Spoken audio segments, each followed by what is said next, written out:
The faded leather coat I have kept for 15 years caught heavy rain outside the San Francisco restaurant. My name is Kathleen Vance, a woman at 66 years of age who chose a life of complete silence. I stood quietly beyond the glass doors, observing the private celebration hosted by the widow of my late son. She confidently paraded her recent promotion to vice president among the wealthy guests without realizing the hidden truth behind her sudden success. Ever since I lost my only child 3 years ago, I deliberately stepped into the shadows to give my grandchildren a peaceful life. I allowed my daughter-in-law to build her career under the illusion that she achieved everything without any external influence. The woman inside firmly believes she outsmarted everyone to reach the top tier of the corporate hierarchy. She sees my simple lifestyle as a humiliating burden that threatens to ruin her newly acquired prestigious status. Tonight was supposed to be a family gathering, but the cold glances I intercepted through the window revealed a meticulously calculated trap. They invited the poor grieving mother here to sever all ties while forcing me out of their glamorous new world forever. I pushed the heavy oak door open to confront the impending betrayal while observing exactly how far they would go to discard me. Please hit the like button along with subscribing to the channel right now if you believe that corporate greed combined with ruthless betrayal will always face severe consequences before the law. I stepped through the door of the private dining room and immediately faced the anticipating eyes ready to execute a calculated humiliation. Inside the arranged space, my daughter-in-law Tricia sat closely next to her lover Darren, while sitting directly across from them were her parents Clifford and Ethel, who were currently raising their wine glasses in a silent toast. They looked at me as if I were an unwanted beggar intruding upon their exclusive gathering, rather than the woman who had quietly supported their family for years. Clifford initiated the brutal confrontation by directly attacking the rusty pickup truck I parked outside before cruelly mocking my supposedly meager retirement pension with a condescending smirk. You really need to stop driving that embarrassing piece of junk around our social circles because your pathetic appearance is ruining the professional image Tricia has worked so hard to build, Clifford stated loudly while leaning over his untouched plate. He elaborated that a high-ranking executive like his daughter could no longer afford to be seen associating with a woman who looked like she barely survived on government welfare without damaging her prestigious reputation.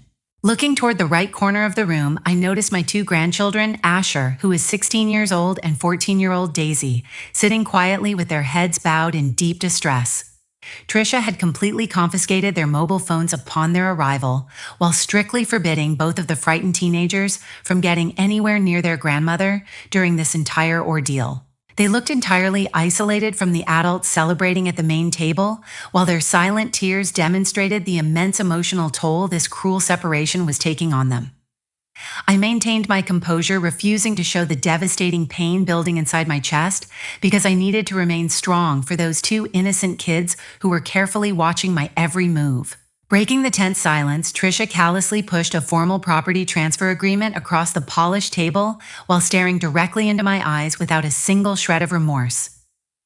Sign this document immediately to relinquish your residency rights to the Pacific Heights mansion, because Darren and I need a proper estate that reflects my new corporate position. Tricia demanded with chilling authority. She justified this outrageous demand by claiming the massive estate was far too large for a lonely widow, while insisting that I complete the paperwork right then and there to finalize my eviction from the home my son grew up in. She even placed an expensive luxury pen right next to the transfer document while making it perfectly clear that nobody was leaving this restaurant until my signature was permanently inked on that paper. Before I could even process the audacity of her request, Darren decided to deliver another psychological blow by declaring that those two children sitting in the corner were merely the unfortunate result of a mistaken marriage from the past. Take Asher along with Daisy and leave California for good so Tricia can finally be free from the lingering baggage of your deceased son. Darren forcefully pressured me without showing any basic human decency. He claimed that taking the children away would free Tricia from her remaining burdens, allowing them to focus entirely on their future together without any lingering attachments to our family name. He deliberately raised his voice to ensure the children heard every single word of his cruel rejection, confirming to them that their own mother considered them nothing more than disposable inconveniences. Reaching the absolute peak of this orchestrated insult, Ethel reached into her handbag to extract a thick envelope containing a guaranteed check for $100,000 before throwing it right onto the center of the table. This generous amount is more than enough to buy a modest house in the countryside where you truly belong, so take the money and disappear from our lives forever. Ethel loudly proclaimed while smiling triumphantly. She went on to explain that this financial offering was the only courtesy I would ever receive from them before they officially severed all ties with my side of the family.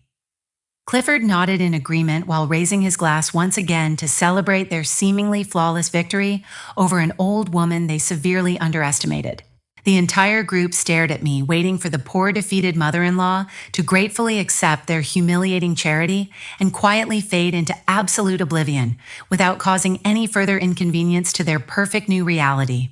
At 8:15 in the evening, the sound of rain beating against the glass windows made the dense silence inside the banquet room even more noticeable after those words of abandonment. Asher, together with Daisy, immediately pushed away from their seats in the corner, running directly toward me to wrap their arms tightly around my waist while sobbing uncontrollably.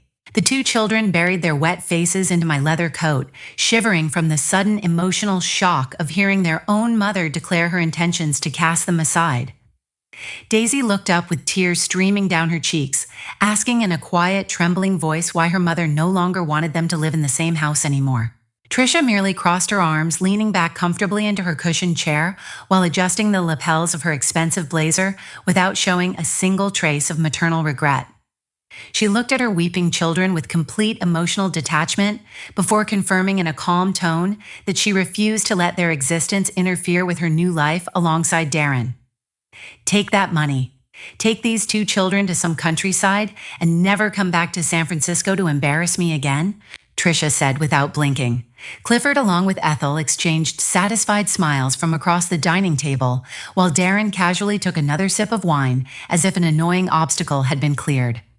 Clifford and Ethel watched us with contemptuous grins, completely unaware that this very envelope in my coat pocket would soon dismantle their entire family fortune. I stood perfectly upright in front of them, refusing to engage in a loud argument or show a single tear before these heartless people who expected me to crumble. Instead of displaying any emotional weakness, I reached out my hand slowly toward the center of the table, picking up the heavy envelope containing the check for $100,000. I folded the paper envelope carefully before placing it deep inside the secure inner pocket of my coat to preserve it as critical physical evidence for the legal actions ahead. I turned my attention completely away from the adults sitting around the table, kneeling down slightly to look directly into the eyes of my terrified grandchildren. Grandmother will bring you two home safely from this moment on. We don't need anyone in this room. I hold my grandchildren's hands tightly, saying firmly. Hearing my firm words, Asher wiped his wet cheeks with his sleeve, while Daisy squeezed my hand with renewed trust as they stepped closer to my side for protection. I gently adjusted their damp coats, pulling both children close against my side to shield them from the cold atmosphere of the room before making another move. Before turning to leave, I reached deep into my trousers pocket, pulling out a single $1 bill that I had stored separately from my main wallet. I smoothed out the paper currency carefully with my fingers before placing it precisely on top of the empty glass plate to cover the exact cost of the plain water I drank. This deliberate gesture signaled to everyone in the room that I refused to owe them a single favor or accept any part of their corrupt wealth moving forward. I firmly held the hands of Asher and Daisy, turning my back on Tricia, Darren, and her parents without uttering another word to any of them. We walked steadily past the dining table, exiting the private room to move through the main hallway of the restaurant toward the heavy glass doors leading outside. The cold wind and heavy rain hit us as we stepped onto the street where my old pickup truck was parked beneath a glowing street lamp near the curb. I opened the passenger side door, helping both children climb inside the warm cabin, before fastening their seatbelts securely to ensure their safety during the drive. I walked around to the driver's side, getting behind the steering wheel and starting the engine, while the windshield wipers cleared the heavy water pouring down from above.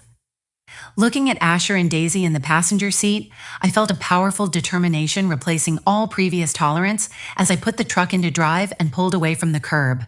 This moment marked the end of my quiet forbearance and the official launch of my plan to dismantle their ambitions while safeguarding the legacy my late son built. At 9:30 in the evening on that exact same day, my battered pickup truck stopped directly in front of the underground security gates of the Vance Biologistics headquarters tower.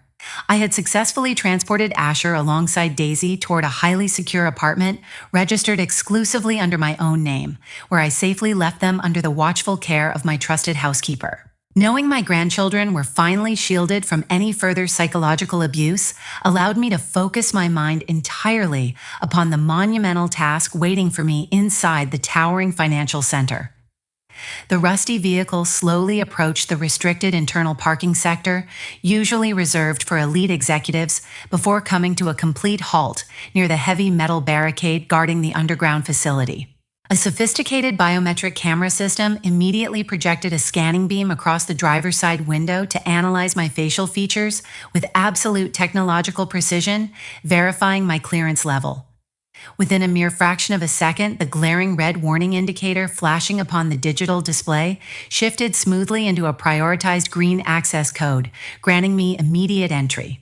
The heavy steel barricade parted silently, allowing me to park near an exclusive VIP entrance, where the building security director stood with an incredibly formal posture waiting for my arrival. "Welcome back, Chairperson, because we have successfully locked down the entire top floor exactly according to your encrypted orders," he stated respectfully, while bowing his head slightly to confirm the secure perimeter. I stepped past his position into the private glass elevator, feeling the rapid vertical ascent carrying me straight toward the executive suite I had secretly commanded from the shadows for decades. The heavy metal doors slid open at the highest level of the skyscraper, revealing a massive office space where my private lawyer Stanford had already arranged multiple stacks of crucial legal files across a mahogany desk. He had spent the last hour preparing every single piece of mandatory paperwork required to execute the complete transfer of corporate authority back into my physical hands before my arrival. I walked confidently toward the leather chair without wasting a single moment before picking up a heavy fountain pen to initiate my definitive counterattack against those who dared to threaten my bloodline. With deliberate and forceful strokes, I firmly signed my signature onto the official cancellation protocol terminating the anonymous trust fund mechanism that had purposefully concealed my true corporate identity for numerous years. The heavy ink settling onto the thick paper represented the absolute end of my passive observation, marking the official beginning of a relentless legal offensive. This singular decisive action instantly bypassed all previous bureaucratic barriers while officially restoring my public status as the ultimate authority, holding exactly 70% of the controlling shares across the global enterprise. Stanford carefully monitored the digital synchronization process on his electronic device while watching the massive corporate network securely register the sudden shift in supreme leadership across all international branches. The central system has officially recognized your verified signature, meaning all financial access belonging to the new vice president has been completely frozen, ma'am. Stanford reported professionally while firmly folding his tablet case closed. The realization that Tricia would wake up to discover her stolen corporate credit cards were entirely useless brought a profound sense of righteous justice to my deeply wounded heart. However, I knew that simply blocking her current spending privileges was not nearly enough to fully protect the magnificent legacy my late son had sacrificed his entire life to build. I immediately instructed Stanford to trigger the highest level internal alarm code across our secure communication channels to initiate the most aggressive phase of our corporate purge. I commanded him to rapidly summon the most elite forensic audit team in the entire region, forcing them to mobilize immediately and work straight through the night inside the adjacent meeting room. I needed those financial experts to dissect every single unauthorized transaction while uncovering any hidden embezzlement schemes buried deep within the corporate ledgers before the morning sun rose over the city skyline. Every single stolen dollar meant to fund that luxurious mansion they tried to extort from me would be meticulously tracked down by these highly trained professionals. I intended to gather enough undeniable financial evidence to legally destroy their carefully constructed illusions of power while ensuring they could never again prey upon another innocent victim. At 2 a.m. on Monday, dozens of data servers in the central conference room continuously flashed their indicator lights as the audit team began extracting the system.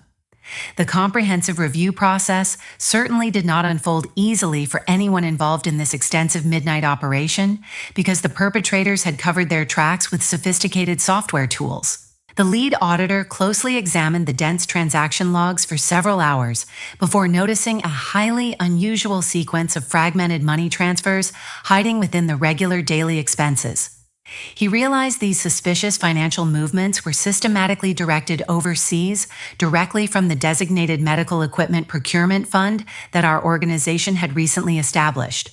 The perpetrators had intentionally kept each individual transfer just below the mandatory reporting threshold to avoid triggering any automatic alerts within the banking compliance department. Recognizing the severity of this deliberate financial manipulation happening right under our noses, I immediately granted the highest level of administrative access to the entire investigative crew. I explicitly instructed the senior technical team to forcefully dismantle the second security encryption layer, blocking our view of the archived corporate communications. Breaking through this advanced digital barrier proved necessary because the culprits had locked the most incriminating financial records within a restricted administrative vault. This crucial technical maneuver finally allowed us to effectively expand the scope of our deep investigation into all medical supply contracts executed over the past 24 months. The newly uncovered digital archives provided us with a clear timeline showing exactly when the procurement protocols started deviating from our standard operational guidelines.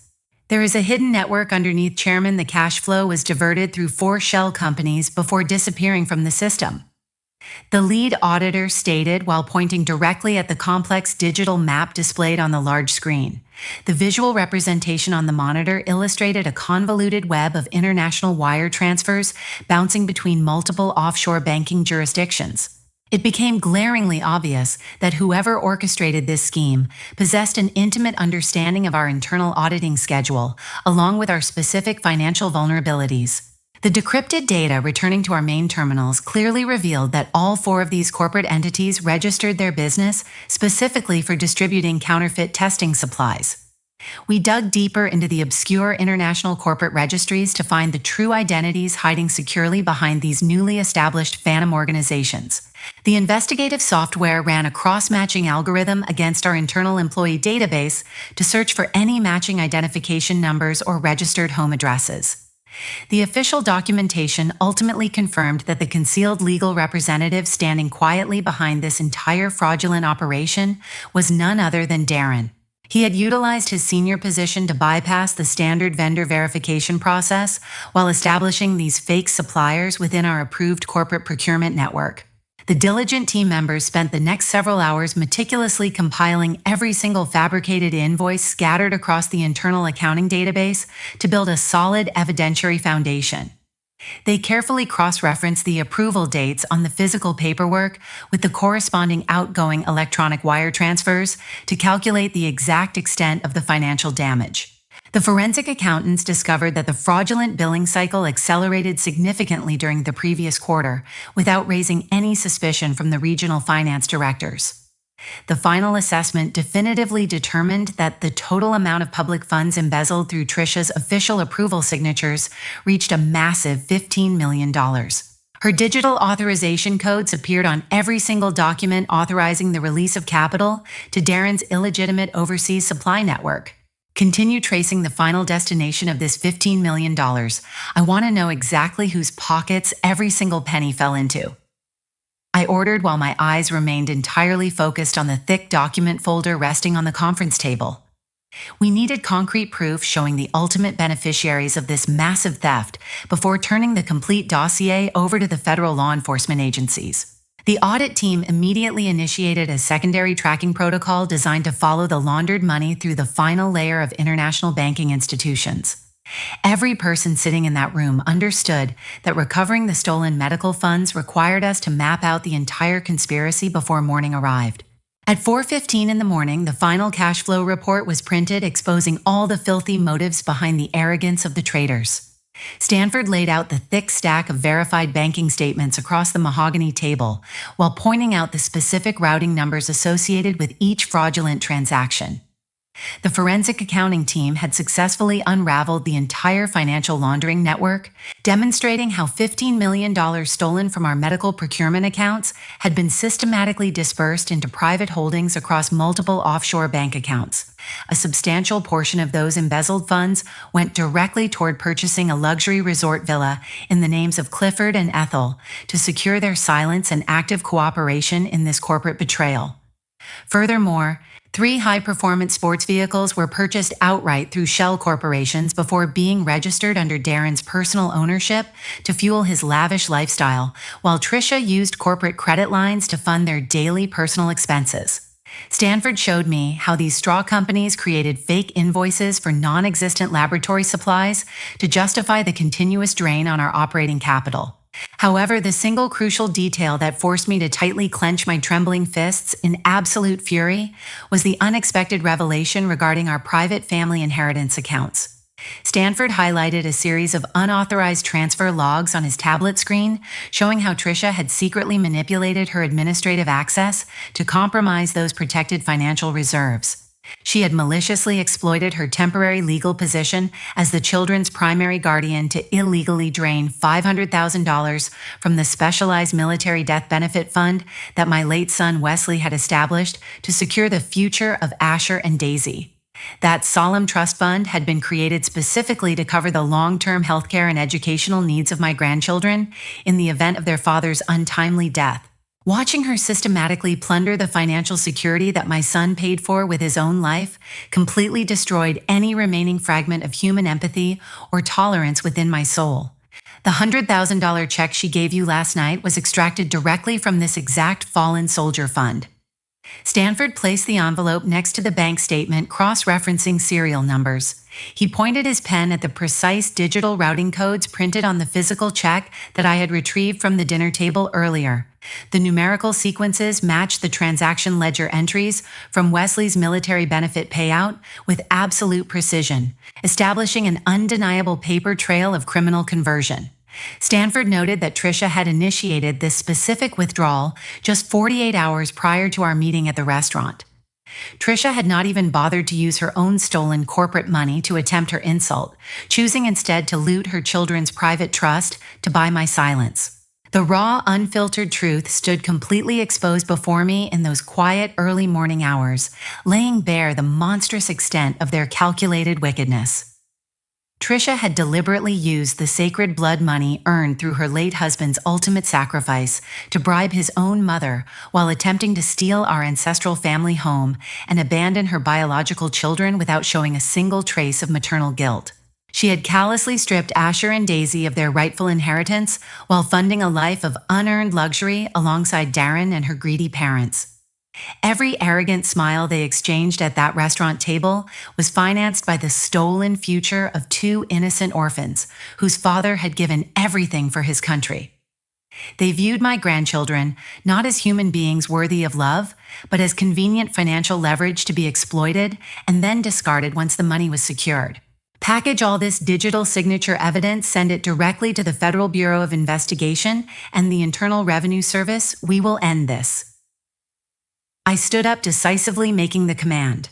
My voice resonated with cold authority throughout the high-floor office suite as Stanford immediately initiated the secure encryption protocols required for high-priority federal filing. The combined evidence of corporate embezzlement, systemic tax evasion, and wire fraud involving federal military benefits would guarantee that federal prosecutors would issue emergency arrest warrants before the financial markets opened. Stanford confirmed that the digital files were successfully transmitted to the special agents handling financial crimes in our district. I adjusted my coat while watching the city skyline begin to brighten, knowing that their ill-gotten power would crumble into dust before the end of the day. On the following Monday morning, the boardroom on the 52nd floor filled with shareholders preparing to attend the senior personnel announcement ceremony. Trisha walked through the main double doors while holding Darren's arm with an arrogant, triumphant expression that clearly communicated her complete confidence in her impending victory. She wore an expensive, custom-tailored dark business suit as she guided her partner toward the front podium where the corporate executive microphone stood ready. Clifford and Ethel followed closely behind the couple before taking their reserved seats in the front row among the primary board members. The remaining board members watched quietly while Tricia adjusted her posture and approached the central speaker podium to address the assembled group of investors. She adjusted the microphone height before declaring in a loud voice that the old woman in her way had accepted the money and permanently left San Francisco, meaning this corporation would operate strictly under her new strategic direction from this moment forward. The surrounding directors exchanged confused glances because they had expected an official retirement announcement rather than a hostile corporate takeover statement from an interim administrator. Just as her final words echoed across the quiet conference room, the high-back leather executive chair positioned at the head of the long conference table slowly rotated around to face the podium. I sat calmly in the executive seat while tapping my index finger lightly against the polished wooden table surface, looking directly into Tricia's rapidly draining face as her victorious expression completely dissolved into sheer terror. She instinctively took a step backward when her eyes locked onto mine, realizing that her elaborate scheme had completely failed before it even officially started. Without saying a single word, I pressed the primary presentation remote resting beside my hand to activate the massive digital display screens mounted directly behind the speaker podium. The high-resolution monitors instantly displayed the complete forensic audit, mapping out the entire $15 million illegal cash flow, showcasing every single wire transfer bouncing through offshore accounts. Detailed corporate organization charts highlighted the exact ownership structures of the 4 phantom supply companies that Darren had secretly registered to siphon operating capital from our medical procurement division. Right beside those fraudulent corporate registration records, the central projector magnified the official bank statements, proving that Tricia had systematically plundered Wesley's military benefit fund. Gasps erupted throughout the executive room as the board members clearly read the forged signature authorization codes authorizing the theft of funds designated for 2 fatherless children. Ethel attempted to stand up from her front row seat to shout something toward the front desk, but Clifford grabbed her arm in complete panic when heavy footsteps echoed down the outer hallway. The heavy wooden boardroom doors suddenly swung wide open as a dozen federal officers from the Federal Bureau of Investigation, alongside specialized inspectors from the Internal Revenue Service, marched into the room. The lead federal agent stepped forward while holding up official legal documentation, signed by a federal judge loudly announcing arrest warrants for financial fraud, tax evasion, and grand embezzlement of public funds. 2 armed agents immediately moved toward Darren to restrain his arms before he could even attempt to push his way past the surrounding board members toward the exit doors. Another pair of investigators approached the front row to secure Clifford and Ethel, who were trembling uncontrollably while trying to disassociate themselves from the fraudulent documents displayed on the wall. Tricia stood completely frozen beside the podium as the lead agent clicked cold steel handcuffs securely around her wrists in full view of every investor sitting in that room. I slowly stood up from the executive chair and walked toward her, looking directly into her tear-filled eyes while stating clearly that her new position was not here, but in a federal prison. She tried to open her mouth to offer an excuse or beg for mercy, but the federal officers firmly guided her away from the podium before she could utter a single coherent sentence. The entire board watched in absolute silence as the 4 conspirators were escorted out of the executive suite under heavy federal custody. I turned back toward the remaining board members and instructed Stanford to immediately distribute the legitimate reorganization documents so we could officially restore structural integrity and operational stability to our entire corporate organization. 10 days after that shocking morning at corporate headquarters, a peaceful atmosphere had completely returned to my family as the official legal proceedings began moving forward with remarkable speed. According to the final asset forfeiture ruling issued by the Federal District Court, all physical properties, financial accounts, luxury vehicles, and the oceanfront resort villa acquired by Clifford and Ethel were permanently seized by federal marshals to cover the massive monetary damages inflicted upon our enterprise. The federal judge ordered the immediate liquidation of those ill-gotten real estate holdings to ensure complete financial restitution for our corporate accounts before any secondary civil claims could even be considered. Stripped of their unlawfully obtained wealth, Clifford and Ethel found themselves abruptly evicted from their residence with empty hands, left without a single cent or asset after spending years exploiting our goodwill. Meanwhile, the federal magistrate presiding over the arraignment officially denied bail for both Tricia and Darren due to the overwhelming forensic evidence demonstrating organized corporate fraud wire violations and systemic money laundering. Both defendants remained locked inside federal detention facilities while waiting for their upcoming formal trial, where they faced mandatory statutory prison sentences extending up to 20 years without the possibility of early parole. The United States Attorney made it clear that federal prosecutors intended to pursue the maximum statutory penalties to reflect the severe nature of their premeditated criminal conspiracy against public funds and private trusts.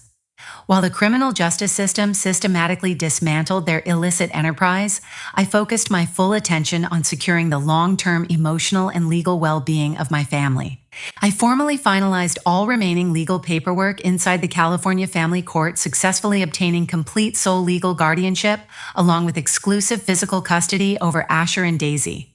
The presiding family law judge reviewed the extensive documentation of parental neglect and financial exploitation before issuing a permanent restraining order that irrevocably severed every legal tie between Tricia's family and my grandchildren.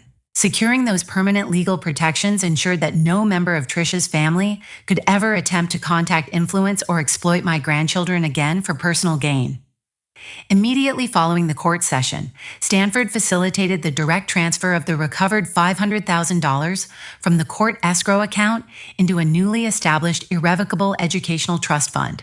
This restricted financial structure was specifically customized to remain completely untouchable by outside parties while generating compound interest to fully fund the university education and future life endeavors of Asher and Daisy. Restoring my late son's legacy allowed me to fulfill the sacred promise that I had made to Wesley when he first stepped onto the battlefield years ago. On that memorable evening, the three of us sat together around the large wooden dining table in the warm kitchen of our Pacific Heights home to enjoy a quiet homemade dinner. Asher sat quietly beside his sister, while Daisy happily shared stories from her third-grade classroom, filling the dining room with genuine laughter that had been missing for far too long. Watching their bright smiles illuminated by the gentle kitchen lights brought a profound sense of relief to my heart, confirming that all the difficult choices made over the past weeks were entirely worth the struggle. We deliberately left every painful memory of betrayal and greed far behind us in the dark, past choosing instead to focus on building a peaceful future grounded in mutual trust, unconditional protection, and genuine familial devotion. Standing near the kitchen window, I looked down at my grandchildren finishing their dessert, knowing with absolute certainty that our family unit had finally regained its unbreakable strength and permanent stability. The long, exhausting battle against corporate corruption and personal greed had finally come to an end, leaving us with a clean slate and a bright future that no malicious force could ever compromise again. Asher placed his small hand over mine while softly asking if we could visit the coastal park tomorrow morning, to which I happily agreed without any hesitation or lingering worry in my mind. Daisy giggled softly while promising to finish her homework early, demonstrating a sense of security and happiness that confirmed our home was once again a true sanctuary for growth and healing. The night passed peacefully as we cleared the dinner table together, marking the official beginning of a quiet life where love and integrity would forever govern our household.